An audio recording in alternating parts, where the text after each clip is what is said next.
안녕하세요. 포토소설입니다. 승무패 42회차. 예. K리그, J리그 분석을 시작하도록 하겠습니다. 여러분 구독과 좋아요, 알람 설정 잊지 말아주시고요. 지난 회차는 예상대로 2월이 됐네요. 근데 너무 심하게 2월 돼가지고 역시 문제가 많다. 문제가 많다. 그리고 이번 주는 또 날씨가 있죠. 날씨. 예, 날씨를 잘 확인해야 되고요. 비구름대를 확인하셔야 됩니다. 네. 이게 토요일 오후 때 날씨인데요. 죄송합니다. 여기 근처에 큰 병원 근처라 가지고 앰뷸런스가 원래 자주 당기기는 하는데 오늘은 좀 심하네요. 여기 큰 사고 났나? 토요일 오후인데요. 보시면 아시겠지만 서울 지역 빼고는 다 비가 많이 오네요. 그러니까 날씨 확인 제대로 하셔야 돼요. 요번에 비 많이 오고 지금 장마니까 예, 일본 날씨도 확인하셔야 되고 날씨 꼭 확인하시고 베팅하시기 바랍니다. 제가 이야기하지만 그게 틀릴 수 있어요. 예, 바뀔 수 있으니까 날씨 확인 꼭 하시라. 예, 그 말씀 드리고요. 자, 그러면 구독과 좋아요, 알람 설정 하시고 바로 시작하도록 하겠습니다. 우선 1부 이제 이렇게 6경기 볼 건데요. 우선 3경기, 예, 5번, 6번, 7번은 그렇게 가도록 하겠습니다. 요 사실 포항 많이 보시는데 비도 오고 그러니까 제주가 그래도 공격은 안 돼도 수비는 좀 되거든요. 빗발로, 예, 빗발로 이렇게 될 것 같고 앞에 3경기는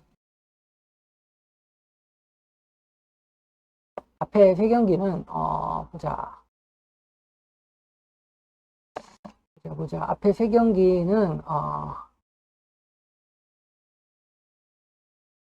요거는 그러니까 제 감이 많이 들어가긴 했어요. 감이 많이 들어가긴 했는데 이렇게 될 것 같고 앞에 3경기는 일단 가와사키 빗세 고베부터 보도록 하죠. 가와사키 빗세 고베부터 보도록 하겠습니다. 한번 들어보세요.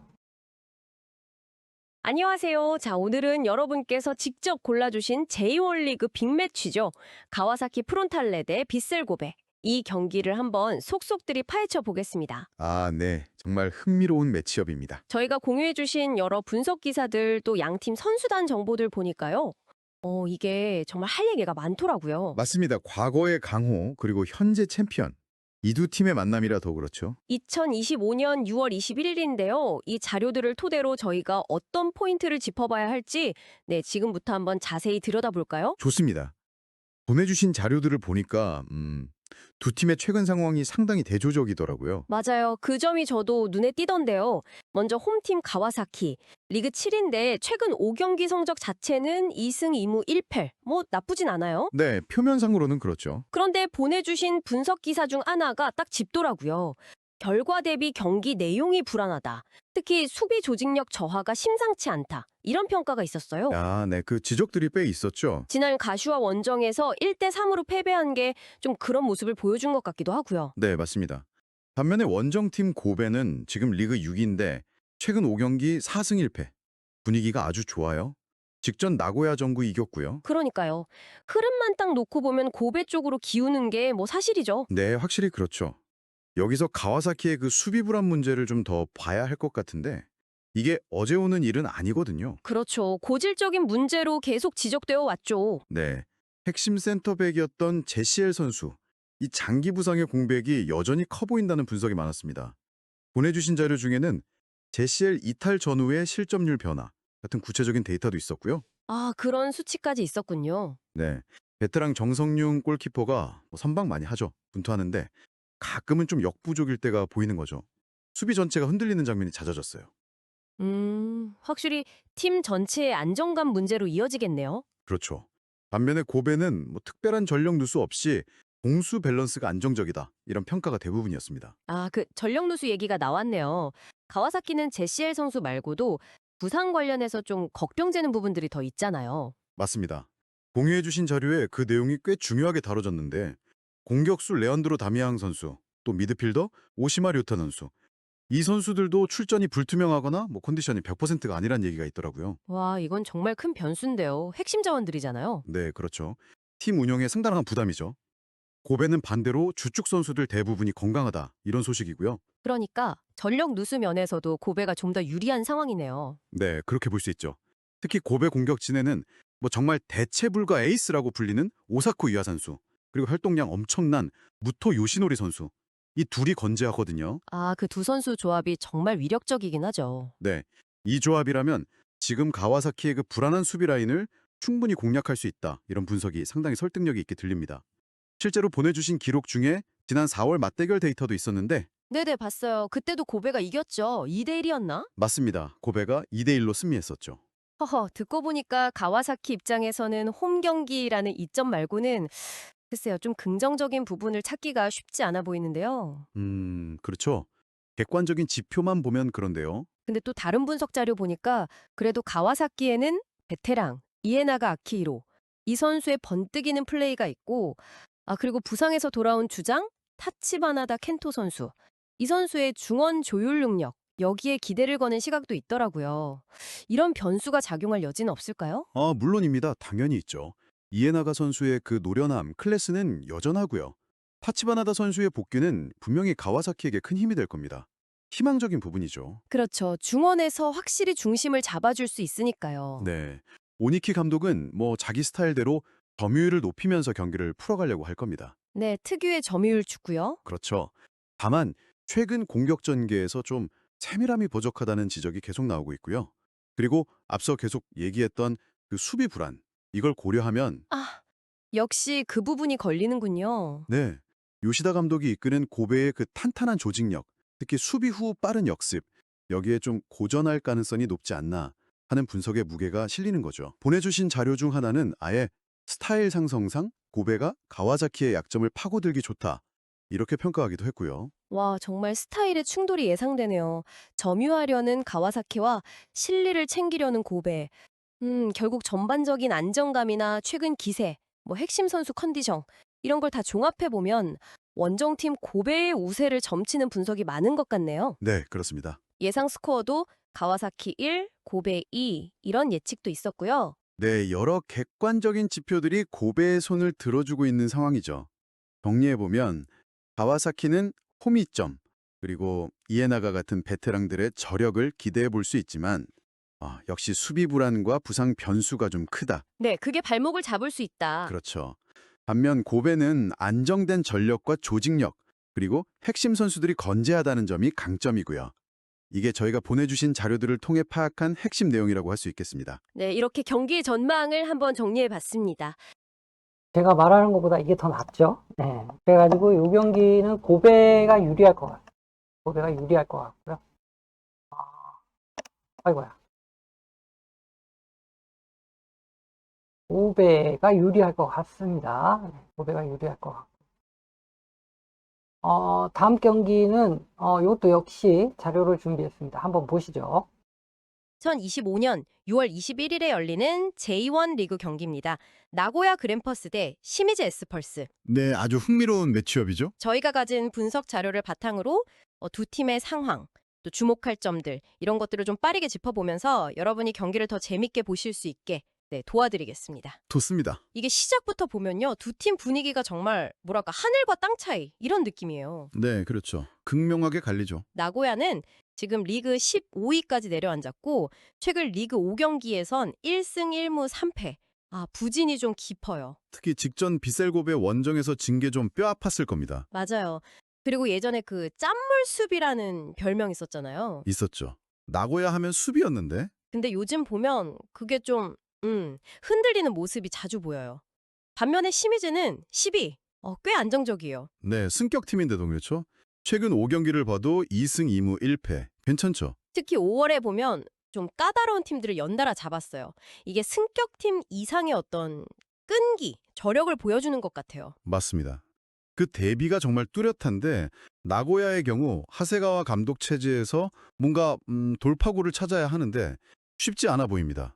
오히려 공수 양면에서 불안감이 좀 커지는 것 같고요. 말씀하신 대로 특히 그 짠물 수비, 별명이 무색하게 실점이 늘어나는 게 문제인 것 같아요. 그게 핵심이죠. 반면에 시미즈는 강팀을 잡아낸 경험, 이게 팀 전체에 우리도 할 수 있네, 이런 자신감을 심어줬을 거란 말이죠. 네, 단순한 투지만은 아닌 것 같고 그렇죠. 그냥 막 뛰는 게 아니라 뭔가 계산된 플레이가 나오고 있다는 점, 이게 좀 인상적입니다. 근데 여기서 재밌는 게요. 딱 한 달 전이에요. 5월 3일. 그때 맞대결에서는 나고야가 시미즈 원정에서 3대 0으로 크게 이겼어요. 아, 맞아요. 그랬었죠. 이게 지금 나고야한테는 유일하게 좀 기댈 수 있는 뭐랄까 심리적인 위안? 그런 거 아닐까요? 글쎄요. 그게 참 애매한 지점입니다. 과연 한 달 전의 그 큰 승리가 지금 흔들리는 나고야에게 약이 될지, 아니면 오히려 시미즈에게는 도끼가 될지. 아, 복수의 동기부여. 그렇죠. 시미즈 입장에선 그때 우리가 왜 졌지? 이번엔 제대로 보여주자. 이런 마음이 들 수 있거든요. 현재 팀 분위기나 경기력만 보면 사실 한 달 전 결과가 그렇게 큰 영향을 줄까 싶기도 하고요. 오히려 시미즈가 더 집중할 수 있다. 네, 저는 그럴 가능성이 좀 더 높다고 봅니다. 이번엔 다르다는 걸 보여주려고 더 벼르고 나올 수 있죠. 자, 그럼 이제 전력 누수 쪽도 한번 비교해 봐야 할 것 같은데요. 나고야는 이 부분이 좀 심각해 보여요. 네, 맞아요. 핵심 자원 이탈이 크죠. 주전 골키퍼 다니엘 슈미트 선수 무릎 부상으로 빠졌고 또 공격의 한 축인 야마기시 유야 선수마저 무릎 인대 부상이라 이거 시즌 아웃 가능성도 얘기 나오던데요. 네, 그 두 선수의 공백은 정말 큽니다. 말 그대로 공수의 기둥이 하나씩 빠진 셈이니까요. 슈미트 골키퍼의 부재는 수비 전체의 안정감을 떨어뜨리는 결정적인 요인이 될 수밖에 없고요. 야마기시 선수가 없으면 공격도 좀 단조로워질 수 있겠네요. 그렇죠. 공격 작업의 다양성이나 어떤 파괴력 면에서 약화될 수밖에 없죠. 시미즈는 그럼 어떤가요? 비교적 괜찮은 편인가요? 시미즈는 상대적으로 상황이 훨씬 좋습니다. 공격수 키타가와 코야 선수가 경미한 이슈가 있었다는 얘기는 있는데 큰 문제는 아닌 것 같고요. 그럼 거의 베스트 라인업이 나온다고 봐야겠네요. 네, 그렇죠. 징계 결정자도 없고요. 거의 완전체인 시미즈랑 비교하면 나고야의 고민이 깊어질 수밖에 없는 상황입니다. 이건 차이가 꽤 크다고 봐야겠네요. 그렇죠. 그렇다면 실제 경기에서 우리가 주목해야 할 선수나 전술적인 포인트는 뭐가 있을까요? 나고야는 역시 카스퍼 융커 선수의 한방, 네, 융코의 결정력이 중요하죠. 그리고 베테랑 미드필더 이나가키 쇼 선수의 중원 장악력 이것도 중요해 보이고요. 맞습니다. 시미즈 쪽에서는 역시 베테랑 이누이 다카시 선수의 그 노련함, 창의성, 이걸 봐야겠죠. 아, 이누이 선수, 그리고 공격수 야쿠부 선수랑 윙어 카를리뉴스 주니오를 이 선수들의 스피드와 결정력도 무시 못할 것 같아요. 그렇죠. 야쿠브와 카를리뉴스의 파괴력은 상당하죠. 전술적으로 좀 예측해보면 나고야는 아마 3-4-2-1 기반으로 좀 공격적으로 나오려고 할 거예요. 홈이니까요. 하세가와 감독 스타일이 원래 좀 공격적이기도 하고요. 네, 근데 문제는 지금 공수 밸런스가 썩 좋지 않다는 거. 그래서 뒷공간 노출 위험이 커요. 특히 슈미트 골키퍼가 없다는 게 이 불안감을 더 키우죠. 아, 수비 뒷공간? 그럼 시미즈는 그걸 노리겠네요? 정확합니다. 시미즈는 4-2-3-1 형태로 일단 안정적인 수비 라인을 만들고 그 다음에 이누이를 거쳐서 빠른 역습으로 나가는 걸 즐겨 사용하거든요. 야쿠브나 카롤리뉴스의 스피드를 활용해서요. 그렇죠. 그 스피드가 나고야의 불안한 수비 뒷공간을 공략하기에는 아주 효과적인 무기입니다. 아마 나고야가 홈에서 라인을 올렸을 때 시미즈가 그 빈틈을 얼마나 잘 파고드느냐, 이게 승부의 큰 관건이 될 겁니다. 이야, 이거 정말 흥미진진하겠는데요. 자, 이 모든 걸 종합해보면 이번 경기 결과 어떻게 흘러갈 가능성이 높다고 보시나요? 어렵네요. 그래도 정리를 좀 해보자면 나고야의 홈 이점, 그리고 뭔가 보여줘야 한다는 절박함, 이거 무시할 순 없어요. 그렇죠. 홈팬들 앞에서 뭔가 보여줘야죠. 하지만 현재 경기력이 너무 떨어져 있고 특히 핵심 선수들의 부상 공백이 너무 커 보입니다.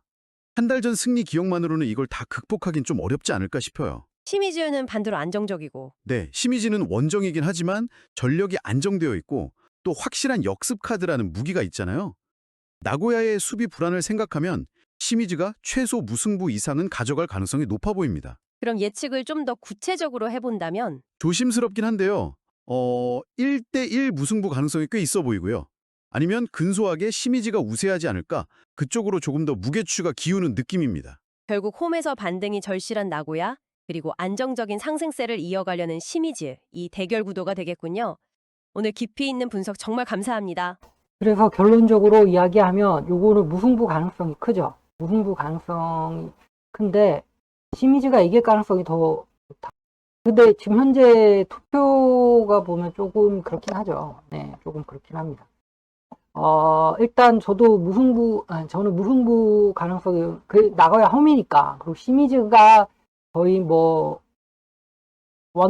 완펀치가 되는 팀은 아니잖아요. 네, 그러니까 뭐 최상위권은 아니니까, 무승부로 타협하는 게 어떤가 싶네요. 네.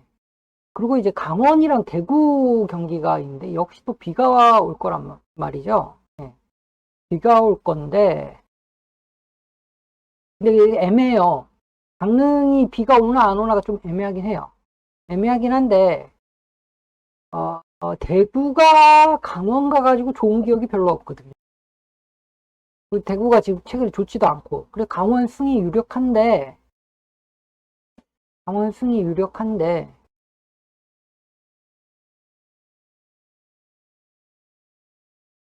승이 유력한데, 대구가 이제 감독도 바뀌고 해가지고 이제, 어느 정도 팀의 안정감을 찾아야 되지 않을까 싶어가지고, 요거는 무승부를 한번 찍어보도록 하겠습니다. 이렇게 해가지고 1부의 6경기 분석을 모두 마치고요. 이제 2부에서 뵙도록 하겠습니다, 여러분. 네, 구독과 좋아요, 알람 설정 잊지 말아주시고요. 감사합니다.